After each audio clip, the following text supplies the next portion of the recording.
career, she served in 3 combat tours overseas as a congressional fellow, advising a senior member of the House Armed Services Committee, and in the Pentagon as Marine Corps' liaison to the State Department. Lieutenant Colonel McGrath also earned her master's degree in global security from Johns Hopkins University and is a graduate of the Center for the Study of Weapons of Mass Destruction program for emerging leaders at the National Defense University. She was an instructor at her alma mater, the U.S. Naval Academy, before retiring. With her husband, also a retired pilot, they returned to her home state of Kentucky and reside in Georgetown with their 3 children. Please give a warm Rotary welcome to retired Colonel Amy McGrath, candidate for U.S. Senate. Amy? All right. Hello, everyone. It's good to see you. I can't see all 106 participants, but I can see, I don't know, about 20 or so on my screen here. And it's lovely to be with you. And folks, I'll give you a sense of a little bit of a sense of who I am, why I'm doing this. And then we'll really talk, hopefully, mostly about Kentucky and about our country and what's going on right now. And I hope that we have a lot of time for questions and answers, because that's the most fun part of events like this. As Julie said, you know, she gave a little bit about my background and my bio, but the one thing I want to just relay to all of you is that I wouldn't not have been able to do the things that I was able to do and serve the country in the capacity that I was able to do if it were not for people in government, members of Congress, who pushed for opportunity and change. Because when I was a young girl here in Kentucky, there was a federal law prohibiting women from doing the types of jobs that I wanted to do. And that's how I had to learn about government. That's how I had to learn about advocacy. I wrote my member of Congress. He was a pretty conservative guy by the name of Jim Bunning at the time. Later became our senator. I still have his letter that he wrote me back today. I wrote my senator, of course, that was Mitch McConnell back then, and he never wrote back, but that's okay. I wrote every member of the House and Senate Armed Services Committees asking them to change the law. And that was my first understanding of politics too, because like it or not, one side said, hey, no change, not gonna work for change in this area. And the other side said, you know, hey, our military exists to fight and win the nation's wars, and we should have the best people in those positions. And if you're good enough, you ought to be able to compete. You ought to be able to be given a shot.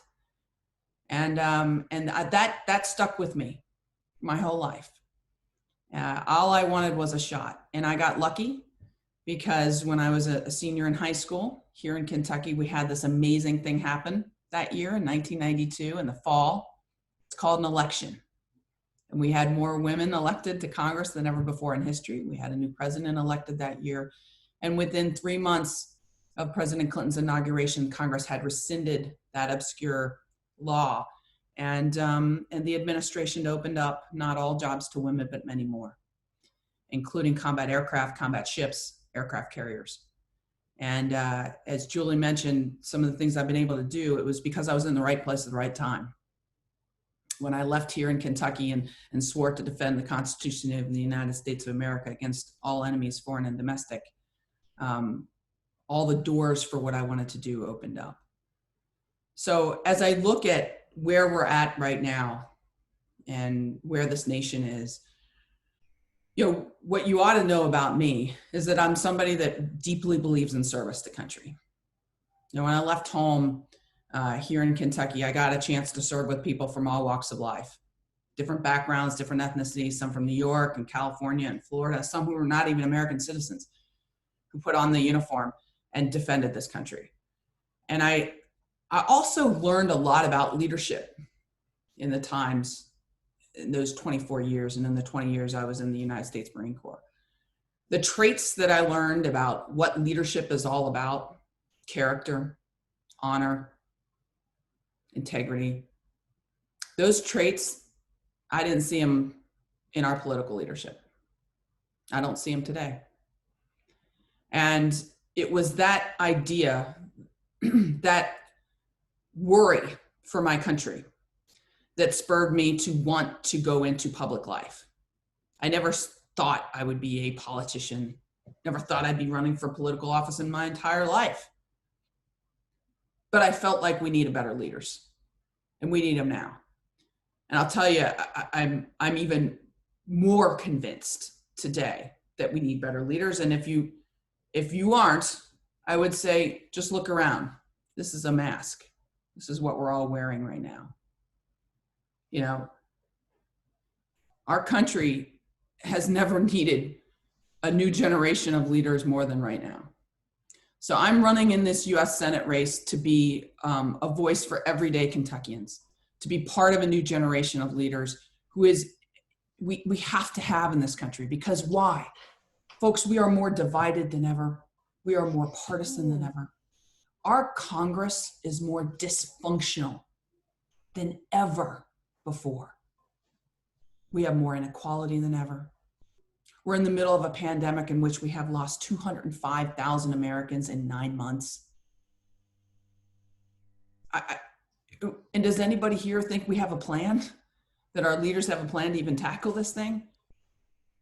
Even in the middle of a national crisis, unfortunately, it was our senator here, who I'm running against, who he's the leader of a Congress that cannot function and do what's right for the country, even in the middle of a national crisis. And so to me, this race, what we're trying to achieve here, is so important. It's not only important for Kentucky, but it's important for our country. I'm somebody that's about service. I've never been about whether you wear a red jersey or a blue jersey. Sometimes it gets me in trouble because, you know, I'm somebody that says, hey, if the legislation is good for Kentucky, if it's good for our country, who does it matter whether it comes from one side or the other? You know, and I'm somebody that wants to get our democracy back. The idea that we have a senator, our senator, that is literally holding up what was once the greatest deliberative body in the world. Does anybody think it's the greatest deliberative body in the world anymore? The man has 400 bills sitting on his desk. 400. Think about that. We can't even debate these things anymore. Are we proud of that? Are we proud of that? I'm not. You know, everything from the Violence Against Women Act to the John Lewis Voting Rights Act to getting acts to get prescription drug prices down, the HEROES Act that would provide more aid for Kentucky right now, sitting on his desk. Minimum wage. I always say to people, you know, Linda might think that the minimum wage should stay at $7.25, and maybe Wayne, maybe you think it should be 10, and Kevin, maybe you're like me and you think it should be 15, and maybe Jean, maybe you think it should be 20. But guess what? It doesn't even matter what we all think, because he has stifled debate on everything. We can't even debate these issues anymore, and it's inflaming all of us. It inflames both sides. And as I look out at this group of amazing patriots that I see in here, you have to realize that we have an entire generation of young Americans who have never seen a functioning federal government. And the problem with that is we have an entire generation of young Americans who do not fundamentally have never seen our government work. They don't believe we can fix these problems. I do. When you ask me what's the biggest difference between myself and Mitch McConnell, there's a lot. But I believe in our democracy. I believe we can fix our healthcare problem. I believe we can tackle the coronavirus. I believe we can work on racial justice in this country. I believe we can fix immigration. But I'll tell you what, we can't do it unless we get our democracy back. The man who has perverted and poisoned our own very own system is our senator. We own it here in Kentucky. And that's the problem. We're not going to be able to get things done if we don't get rid of him. All right. And so what I'm doing is, and I don't want this to be all about Senator McConnell, because I tend to go that way because he's really not very good for Kentucky or our country. But I want you to know that I have a plan, because, you know, you got to have a plan. You're running for office. Well, what do you stand for? What are you going to bring to the table? All right. Well, of course I have a plan. I have a lot of them. But I'm going to talk very briefly about my Rebuilding Kentucky plan, because that's so important right now in the middle of this coronavirus. And it's so important for our state. And I always tell people, you know, you got to have a plan. You got to have a vision. Because if you don't have a plan, where are you going? You know, and maybe it's because I'm a military officer, and military officers, we have a plan for everything, trust me. But it's probably because I'm a mom, and I got a plan for everything now. I got everything in my purse, everything you need, kitchen sink, first aid kit, everything, got to have it. So Rebuilding Kentucky, here's the thing. When people say to me, Amy, I just want to get back to normal. Folks, normal is what got us this. Normal is what got us to 205,000 Americans dead in 9 months. Normal is what got us to 25 million Americans demonstrating in the streets around the country, in Kentucky, in Louisville, for racial justice, demanding change. That's what normal's gotten us. We cannot go back to that. We have to, leaders have to listen, and leaders have to rebuild and make us better than this. So the first point of my plan to rebuild Kentucky is, number one, we need immediate aid to get through this coronavirus. Ladies and gentlemen, to me, it's unacceptable that we have a senator who immediately bails out Wall Street and big business, but then turns around to state and local governments and say, oh, yeah, think about bankruptcy. What? It's unacceptable to take a vacation all summer and not see the urgency of helping people. He knew the coronavirus wasn't going to go away in June. We knew we were going to be in this position. Why not stay there and negotiate, do your job? That's not what you're going to get from me. You're going to get somebody that's going to be there and negotiate and get us the aid that we need, extended unemployment insurance, state money for state and local governments to keep our police officers paid, our firefighters, our school districts. You know, we're all talking about going back to school. I mean, the schools don't have the resources to be able to do it safely. We need this. Another round of PPP loans. I've talked to so many business owners that they're teetering on the verge of bankruptcy. They're just barely getting by. They're very close to closing if they already haven't. We need some help here. We need another round. And by all means, could we please have a national testing and tracing plan and work on personal protective equipment to get through this coronavirus? I can't believe I have to say that 9 months into this thing. It's unbelievable. I mean, when during World War II, we had a leader that came in and mobilized us, used the Defense Production Act, got us through this. We were losing 250 Americans a day at the height of World War II. We're losing 800 to 1,000 Americans a day. And does anybody think that anybody in Congress or the president has a plan to tackle this thing? We're 4% of the world's population and 25% of the world's COVID cases. And consider this, and I'm not trying to be Debbie Downer here, but seriously, this is the first major international crisis in a century in which no one in the world is looking to the United States for leadership. So we got to get these guys out. They have failed us. Mitch McConnell has failed us all along. Never invested in the stockpiles of personal protective equipment. Didn't even warn us when the coronavirus was coming. Consider, ladies and gentlemen, he has the highest levels of classification of any member of Congress. When was the first time he even said the word coronavirus? Not till the stock market crashed.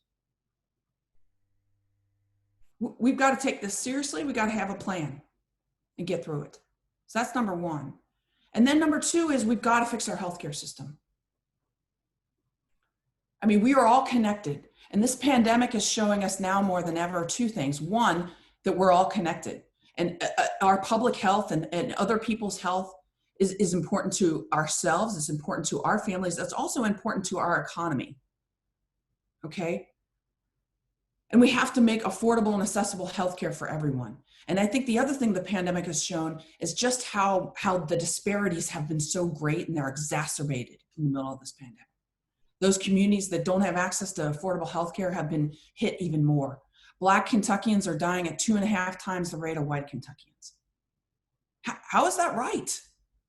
You know, you're Rotary, you all, and I was listening to the principles of the Rotary, you know, talking about truth and something is fair and something is beneficial.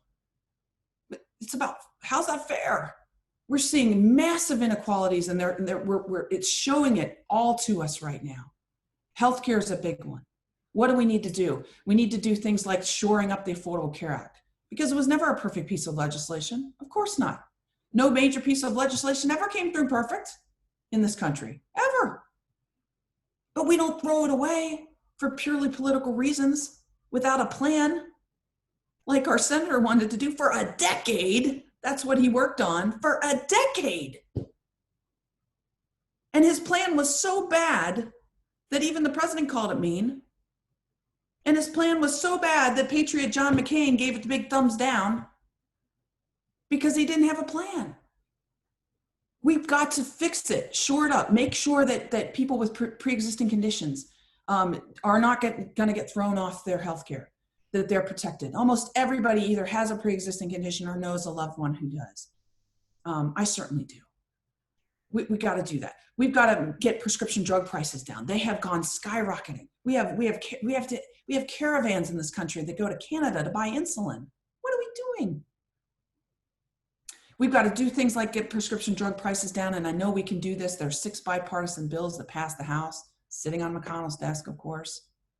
Probably any one of those bills President Trump would sign. Why? Because it's number one on his agenda, getting prescription drug prices down. But of course, our senator takes the most money from Big Pharma than any member of Congress last cycle. So it's not rocket science why it's not done. We've got to do things like the public option. What's that? Well, that's the idea that you could buy an Uncle Sam plan. You know, my husband and I buy a government plan. I call it an Uncle Sam plan because we were in the military for so long. Congress gets to buy that same type of plan. I think you all ought to be able to buy it too. It's a not-for-profit plan run by the government, Uncle Sam. Give you another choice. Who doesn't want choice? I thought the Republicans love choice. You know, we should have that. And therefore, if your union has negotiated a plan, a private plan, or you like your plan, awesome, keep it. But you could have another option. And in the middle of a pandemic, if you're thrown off your job and you don't have any income to buy affordable health care, then Uncle Sam could subsidize that Uncle Sam plan for you. That's what we can be doing in this country, in the richest country on earth. That's what we can be doing for our people right now. These are basic things. 3 good paying jobs. We got to rebuild Kentucky. We haven't had a wage increase in Kentucky, average wage increase in 2 decades. Our entire signature industries here in Kentucky have declined without any plan for the future. We need to invest in infrastructure. Another big difference between myself and Mitch McConnell and Senator McConnell is I really want to invest in us, and I want to be able to do it from the federal level. We have to have leaders that have the vision that think like FDR thought in bringing electricity to rural America and Appalachia. He did that. We did that as a country. We didn't say, well, let me see if it's profitable for the private sector to do that. And then they'll invest in there. And if it's profitable, then it's a good idea. No. We did it for everybody. And it lifted everybody up. And today, nobody says, well, that was a bad investment. No, that was a great investment. We invested in ourselves. Republican President Eisenhower built the interstate highway system. That passed 99-1 in the Senate. Thank God Mitch McConnell wasn't there, because he wasn't allowed to vote on it in the floor of the Senate. We've got to invest. And that, by the way, was the world's largest infrastructure project the world had ever seen. So what do we need to do for the future? We need investment not only to fix our broken 20th century infrastructure, which I've been all around the world, and I'm telling you, our infrastructure is crumbling. We need to fix bridges up in northern Kentucky. The Brent Spence Bridge, that bridge was a problem when I was a kid. You know, it's America's #1 infrastructure emergency. We've got water systems in Martin County where you can't even have clean water. What are we doing? We have sewer systems in Anderson County that are 80 to 100 years old. You know, environmental cleanup in Louisville that we have to do. So we have to fix our 20th century infrastructure, but we also have to invest in 21st century infrastructure. What's that? Well, it's what you all are doing right now. It's broadband, cell phone coverage. Because one, no business is going to come to a county in Kentucky that cannot talk to the modern world. Everybody wants to talk about good jobs. They're not coming unless we have the infrastructure for them and the workforce for them. So we have to invest in broadband. The other reason that's so important is it's so important for our kids. You know, people will be left behind if we do not invest. It's like electricity 100 years ago. And our kids, what was once the keys to success when you and I were students was a pen and a paper. Now it's a computer and the internet. 20%, you know, some counties up to 40 or 50% of the kids in Kentucky don't have it. And we need some federal resources to be able to do that. And we can do that as a country. Anybody that says we can't afford it, oh man, just look at what we've just doled out for this pandemic. You bet we can afford it. We can do it. We have to do it. All right. Manufacturing, all of these jobs, you know, it's about bringing the infrastructure here. It's about making sure that we invest in education. We're at the bottom in so many measurable metrics in Kentucky. It's about making sure that we don't undermine unions and the right to organize labor, which is what unfortunately our senator has done for a long, long time. So that's number 3. Number 4 is combating the racial inequality and just massive inequality that we've had in this country for far too long. How do you do that? In my mind, you do that by things like universal pre-K.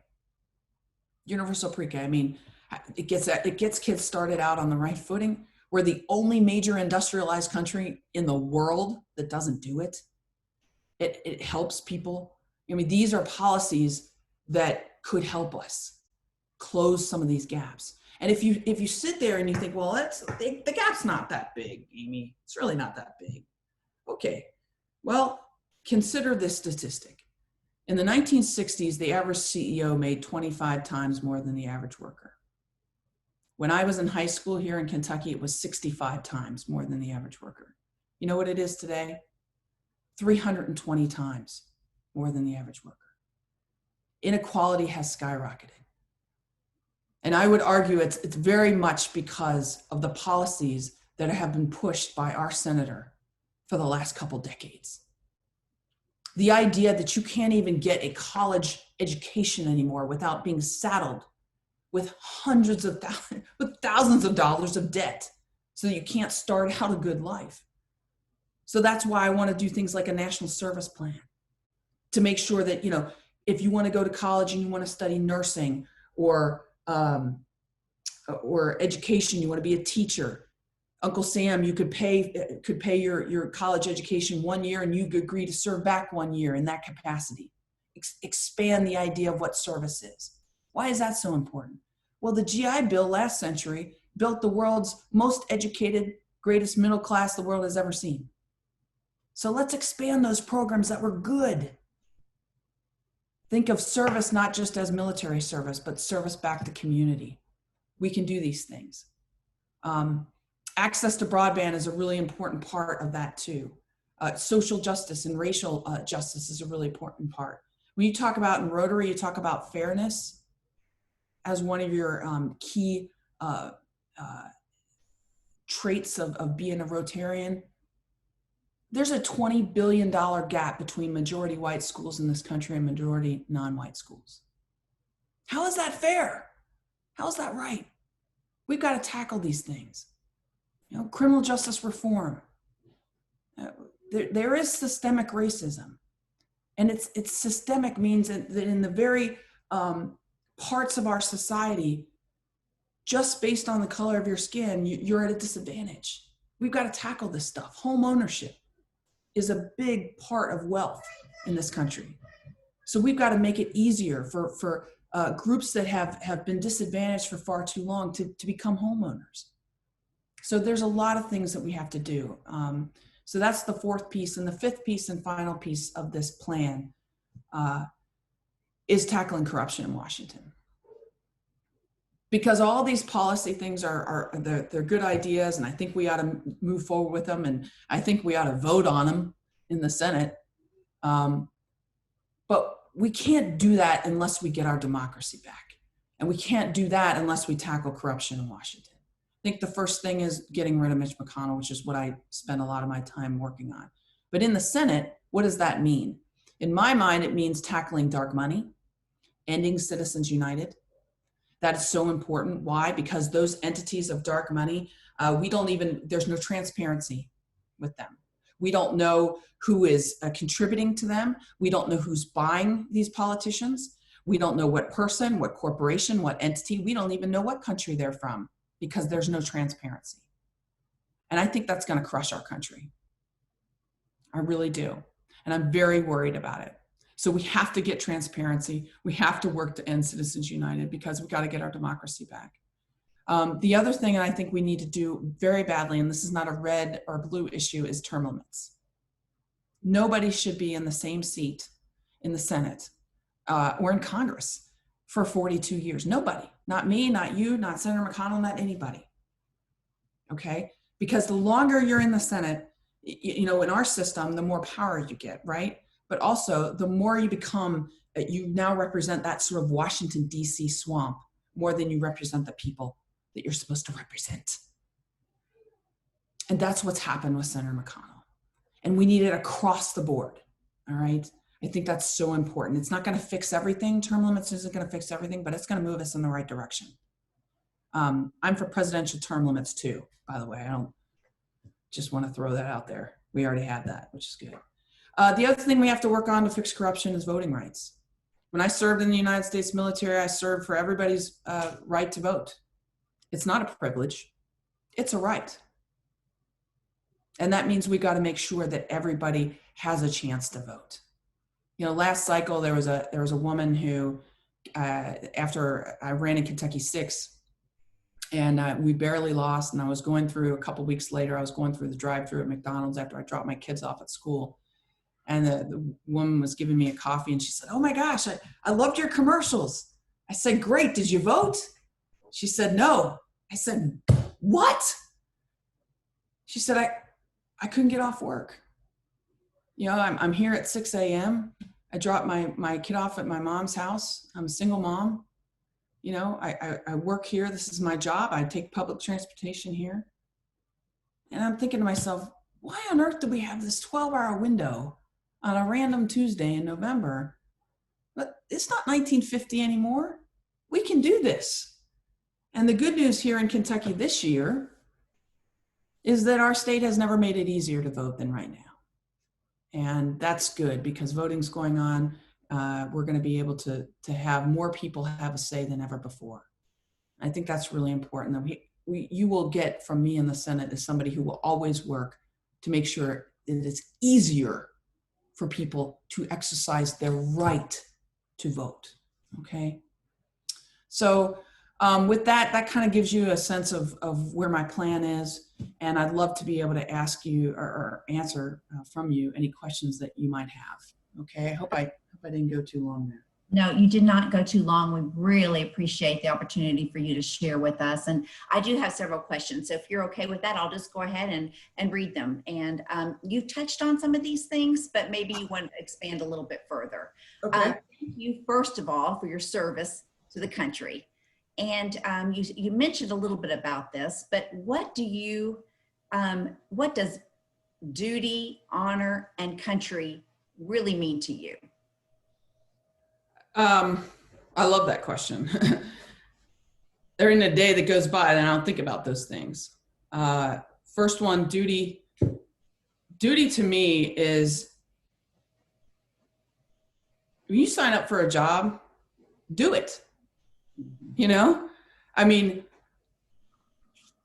the idea that you're going to be a senator and then you're just going to walk away when the going gets tough, not negotiate, that's the opposite of what duty is. Duty to me is responsibility. It's responsibility your constituents. It's responsibility to the Constitution of the United States of America, too. That's what duty is, and to me. And that means doing some things that may be not in your political interest or in your personal interest, but it's your duty to do it. That's what it means to me. Honor, I went to an institution where if you lie, cheat, or steal, you're kicked out. You can fail night land navigation like I did at Quantico. You can fail tests, because you didn't master that skill, or you just weren't, you didn't qualify on that weapon or something like that. You can fail things, but the moment you lie about it, you're kicked out. The military will work with you. And it's because if you're fundamentally somebody you can't be trusted, you don't want to go in combat with that person. That's what it's about. That's where I come from.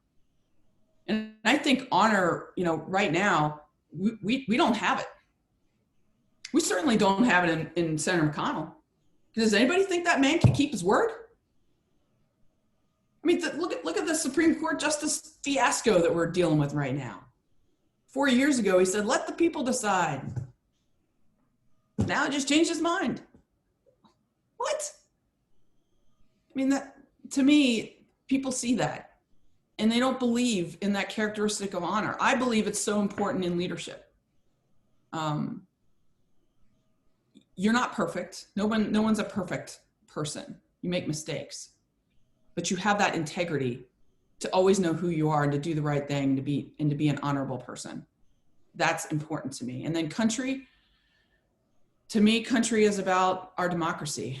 It's about who we are. It's about, yes, it's keeping us safe and having a country where we can all thrive, but it's also about protecting the greatest democracy on the planet and doing what we need to do for the common good.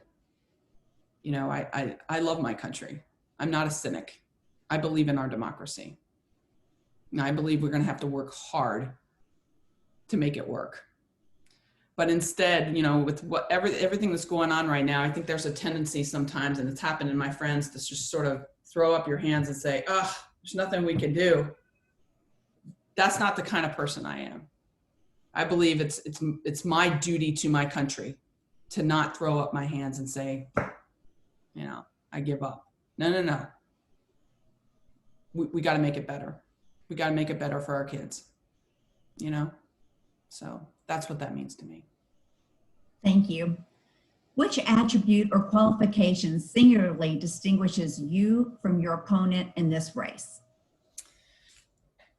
I think there are a lot of differences between myself and Senator McConnell, right? There's age, there's gender, there's political party, right?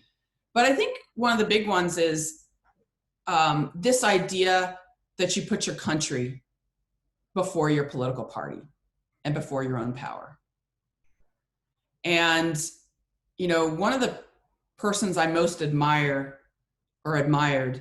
was not somebody who I agreed with politically all the time. It was, Senator John McCain. He was a great naval aviator, an incredible patriot. Didn't always agree with him on universal pre-K or, some of these other political questions.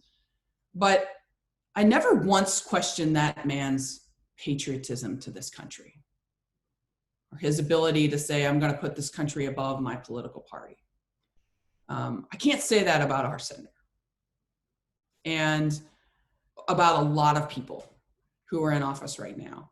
And I think it's very hard because we're polarized, but I really do believe we've got to get a new generation of leaders back who put this country above their political party. And I think structurally, to be able to do that, we enact things like term limits. We get rid of dark money. That helps. But fundamentally, we have to vote for people that are patriots, who have proven in the past that they can do something for this country that is independent of their political party. I think that's really important. Thank you. What efforts would you make to preserve health benefits for low-income Kentuckians, including ensuring coverage of pre-existing medical conditions? Well, I touched on this earlier. We've got to protect the Affordable Care Act. 60% of Americans believe the Affordable Care Act should be protected, and protect people with pre-existing conditions, which is a key component of the Affordable Care Act. I think we ought to work to make it better. We have to, the Affordable Care Act wasn't a perfect piece of legislation. By the way, it did Kentucky a lot of good. We took our uninsured rate from 22% down to about 5%. That's pretty good. So let's work on the things that we know we need to work on. Prices. We need to work on, co-pays have gone up, the prices have gone up. But the fundamental question is, we don't need to be taking health insurance away from people to fix the prices. I think we can fix it by doing things like the public option, as I mentioned earlier, by working on getting prescription drug prices down, which have been skyrocketing, which we could do if we get rid of the people who are bought off by special interests. So those are some of the things we can do. And then in the middle of a pandemic, I think we ought to be subsidizing people who have been thrown off their health insurance from no fault of their own. With regards to communities of color that don't have massive disparities in healthcare, I think we need to invest in community health centers. I think that's a really important thing to do. But really, we've got to make healthcare more affordable for people, and it has to be a priority. And make no mistake, that is the most important thing on the ballot this year. Because you've got a guy in Senator McConnell who has tried for a decade to legislatively undermine healthcare, to dismantle the Affordable Care Act, which would hurt so many people. And now he couldn't get it done legislatively, so now he's trying to do it in the courts. So we can't do that. We have to shore it up. We have to make it better, not throw it away. Thank you. This question asks, how will universal health care be funded? Kind of following up. Well, let me be clear. I am not for Medicare for all. I'm not for socialized medicine. I'm not for taking you off of your private insurance and having you be thrown onto somehow an all government system.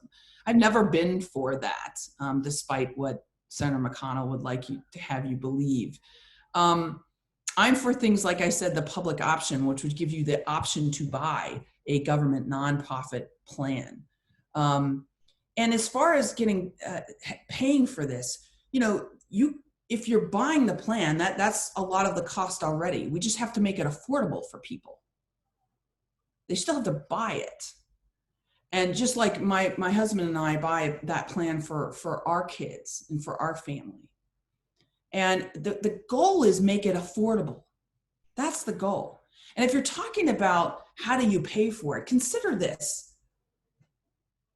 I mean, we have our healthcare system and our public health system is so damaged that we had this coronavirus hit and we doled out $500 billion to corporations in the first 2 months of this thing. And we're quibbling about how we're going to fix our public healthcare system and the cost of this thing. I mean, I would ask business owners, what has been the cost of not fixing our healthcare system? What has been the cost? In the CARES Act, it was $2 trillion or $3 trillion, I think, or $2 trillion. What has been the cost of this coronavirus? Because we haven't had a healthcare system that makes healthcare affordable and accessible for people. We've just had to pay an enormous cost already.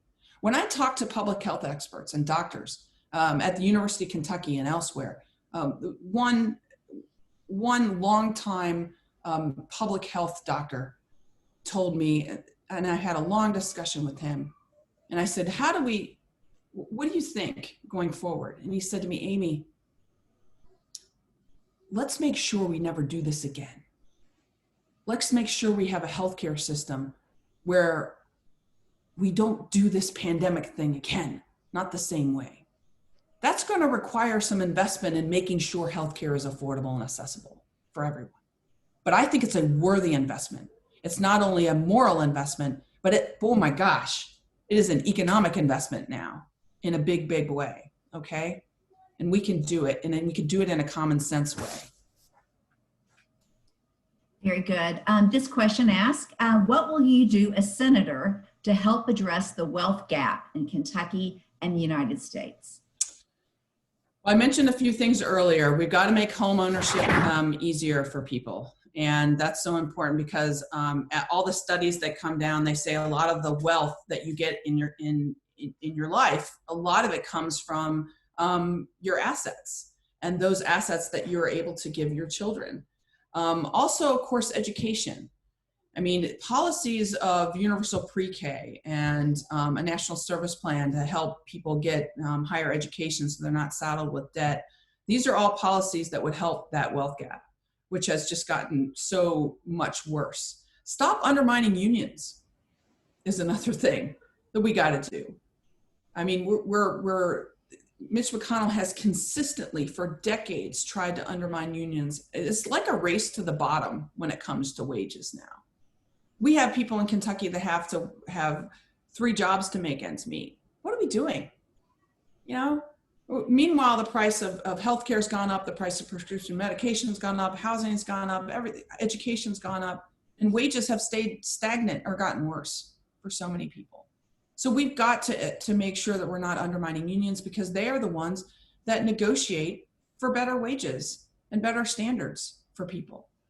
We've got to invest in our schools, in our infrastructure, and we can do that with good paying jobs along the way to do some of these things. That's how we, in my mind, address the wealth gap. It's a lot of people around Kentucky, they just want a good job. Mm-hmm. For so many places in Kentucky, there's no opportunities. And things have been getting worse and worse and worse. We've lost our signature or in decline of our signature industries in Kentucky. And there's been no plan to diversify. There's been no plan to invest in the regions that have lost those industries. So I want to do that. I want to invest in the infrastructure for the businesses of the future. I want to go out there and get those businesses and the sectors of the future to come here to Kentucky. But we're going to need investment in the workforce. We're going to need investment in education, which we're not doing right now. We're going to need to tackle the opioid crisis, which is very real. The Kentucky Chamber of Commerce, which is not exactly a left-leaning organization, has said that, you know, the opioid drug problem that we have in Kentucky is one of the biggest impediments to growth in our state. We got to get serious about this. And I've seen this firsthand because businesses don't want to come to a county where there's not enough people to fill the jobs that they need. So, you know, these are all things that we have to tackle. And I think focusing on the good quality jobs, not just minimum wage. Of course, we got to raise the minimum wage too, but focus on that. And that's how we tackle the wealth gap in this country. Thank you. Here's another question. You kind of touched on it earlier about term limits, but specifically, do you support term limits for the Supreme Court? Well, you know what?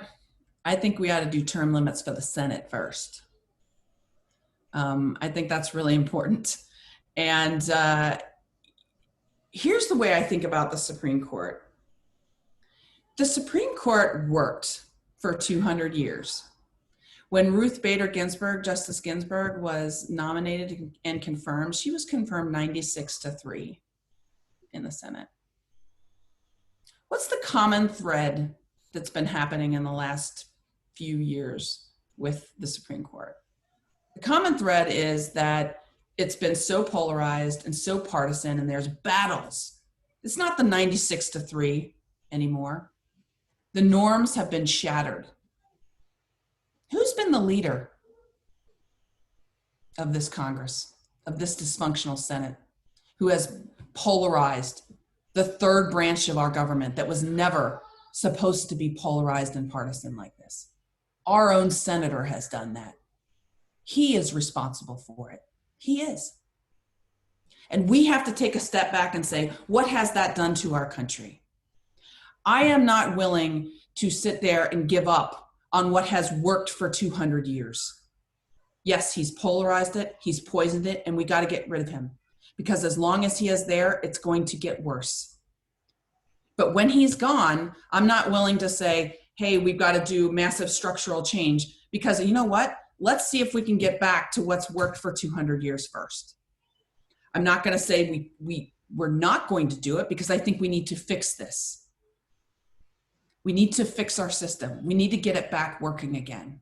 I do not believe we're going to be able to do that with Mitch McConnell. He is making things worse and worse and worse. He has no principles. His honor means nothing. His word means nothing.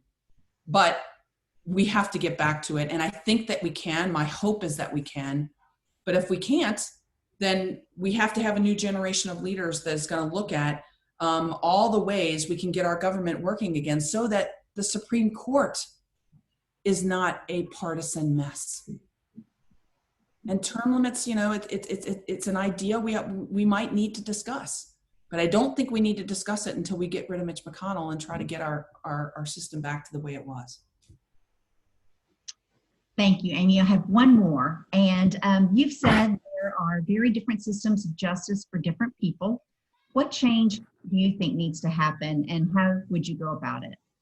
Yeah, and when I'm talking specifically about a lot of what we've seen around the country, and particularly in Louisville with, demonstrations and a lot of people calling for change in criminal justice reform.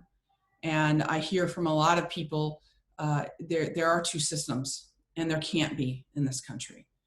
And so what does that mean, and how do we fix it? First of all, I think leaders have to stand up and recognize that racism exists, and that we have to work to make this country a country where we are a more perfect union.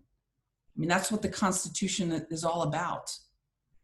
We don't just say, oh, I like things the way they are. We have to continually work to make ourselves better. We know we need change. So many people know we need change. So with regards to criminal justice reform, I mean, I think there's some really basic things that we can do. Let me give you an example. I think there should be a national database for police officers. Why is that so important? Well, if you get dismissed from one police force, in my mind, you shouldn't be able to roll into the next one without that one knowing why you were dismissed from the first one. I mean, folks, you don't get kicked out of the U.S. Army and get to roll into the U.S. Navy. Okay, I mean, these are some pretty basic things that I think we could do. Bias training. I mean, why would you not do that? I don't understand. We're all biased in some way, shape, or form. We should be, police should get this training. It will help them, I think. Mental health responders. I talked in Spectrum News about this morning when they interviewed me. We've asked the police forces to do a lot, and a lot that they're not trained to do. I think we need more resources for mental health experts in this country and in Kentucky to help with some of these things that people need right now that maybe can't be addressed by armed police officers. Okay. Also things like, banning no-knock warrants at the federal level for drug cases. I mean, I think these are things that we should probably look at. Making sure that all police officers have body cameras and that they're using them and the resources to have those types of things. So those are some of the things that I think we can move us in the right direction. But and also things like ending cash bail. I do think that's again, it's just a fundamentally unfair way of treating people. But I want to go back again to just our democracy, because I think these things are decent common sense things. But again, we have a broken Senate right now in which one man is not even allowing debate on these things. It had to be his bill.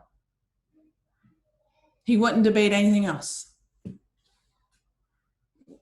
Why? We need change. So let's debate these things and go forward and take a vote on them. I think it's so important. And the longer that we have a dysfunctional Senate, the longer we have this guy in power who doesn't want to debate these issues and just wants to play politics with everything, the more people don't believe that the system will ever change. That's why this election is so important. Because I do believe in our country, and I do believe in our democracy, and I do believe that we can fix problems, that we can move in the right direction again, but we have to do it in the way that we've done it for 200 years, with deliberation, with using the system of government that we have, with people who put their country above their political party. I do believe we can get back to that. Amy, thank you. We certainly understand the demands on your schedule and truly appreciate your remarks and your being with us. I don't know if you can see, but people are clapping in the up above. I wish we could be there where you could hear the roar of everyone thanking you for being with us and for sharing your beliefs. It means a great deal to our club.